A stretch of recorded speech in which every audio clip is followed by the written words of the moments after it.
Hi, um, my name's Mike, and yesterday I was diagnosed with stage 4 metastatic melanoma. Um, this diagnosis is the result of a recurrence of stage 3 metastatic melanoma that I had in my calf, metastasized to a lymph node in my groin, and now ultimately 5 years later it recurred in a lymph node in my face. But the medical details aren't why I'm making this video. In fact, if you're watching this video, there's a really good chance you know me. This is the first video I've ever made about having cancer.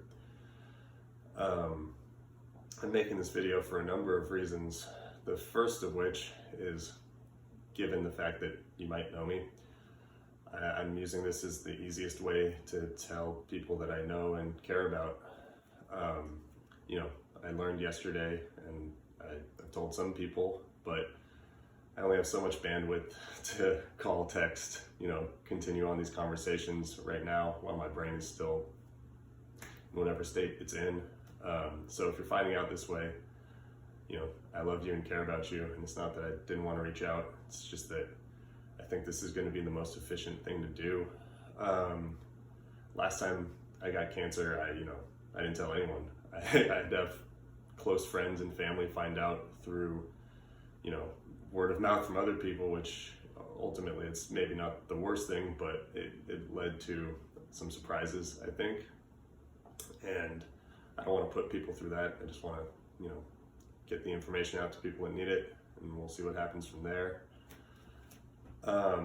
The second reason I'm making this video is kind of similar. It's that I held everything in last time.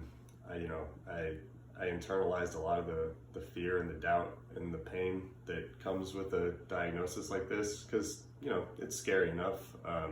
Even having beat stage 3 cancer for a while, stage 4, it's the mortality risk is up, and the side effect risk from treatment is up, and most importantly, my mental health and my life got turned upside down the first time I had cancer. And I have and will go to therapy, and it's a good outlet. But one thing I learned is that I just like to talk. I didn't learn that through cancer. I just like to talk.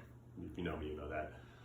It's good to just ideate and hear these things out loud, and to maybe convince myself or other people that there's a pathway through this, and that I can get support when and where I need it by talking to people. Making a video like this, I don't know what my goal is specifically.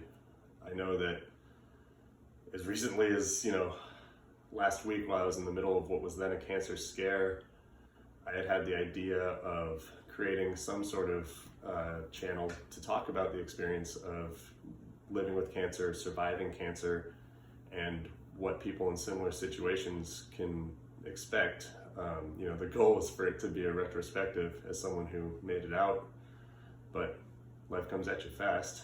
I'm sitting here shooting a poorly shot video on an iPhone with no real plan. But even leading into this diagnosis, I was having conversations with people about my fears, and it just kept popping up that they had friends or family or themselves with cancer diagnoses, and maybe this can be a way in which we can connect about that. And if you don't know me, that's even better. I hope that there's ways in which people can learn along with me as I do this. But like I said, I don't know what this is gonna look like. This might be the only video I ever make. I hope not. Not from a morbid point of view. I'll probably live past it today. Either way, I don't want to make this too long. I just want to say that if you're watching this, I appreciate you taking the time to do so. Please don't hesitate to reach out to me on your own time. I don't want to shut down. I don't want to kind of recede the way I did last time, and I hope that this is the first step in me not doing that. I'm gonna be okay.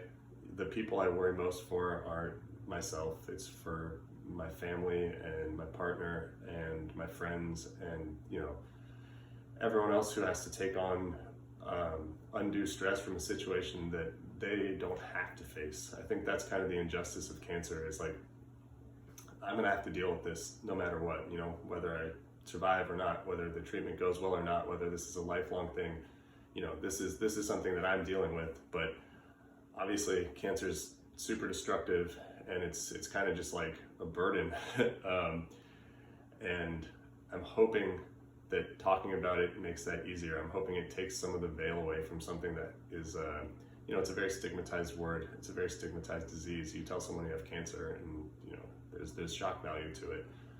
And granted, I think I always want that to be the case, because that means cancer is not as common as it is or has been. But at the same time, I just want to share this human experience and not feel alone while I do it. So probably going to stop talking now, but thank you for watching.